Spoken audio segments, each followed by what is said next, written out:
C'est quoi ta plus grande peur? Cette vidéo t'est proposée par Topi for God. Bon. Alors, soyons honnêtes. La peur, on la connaît tous. Peur de l'échec. Peur du regard des autres. Peur que tout s'écroule. Et le pire moment pour la peur? 2 heures du matin. Quand ton cerveau décide de revoir tous les scénarios catastrophes possibles.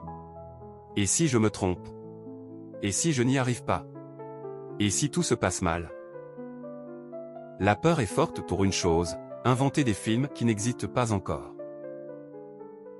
Mais la Bible dit quelque chose de très clair dans le livre de 2 Timothée. Dieu ne nous a pas donné un esprit de peur, mais de force, d'amour et de sagesse. Autrement dit, la peur peut venir, mais elle n'est pas censée diriger ta vie. Et même dans la Bible, des gens ont eu peur. Moïse a douté. David a tremblé. Les disciples de Jésus ont paniqué pendant une tempête. Donc, si tu as peur, tu n'es pas faible. Tu es humain. La vraie question est simple. Est-ce que ta peur parle plus fort que ta foi?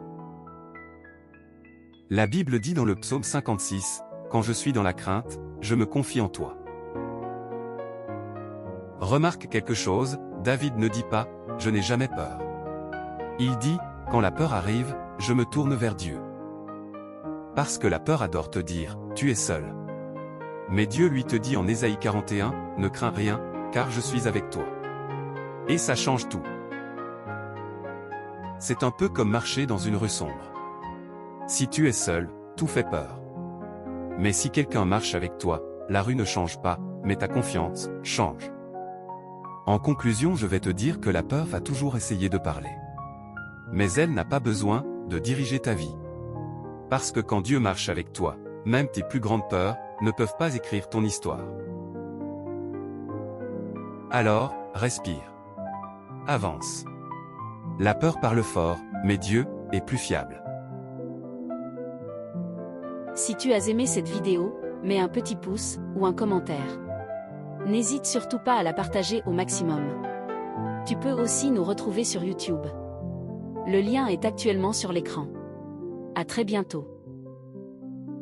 Oui, à très bientôt les amis.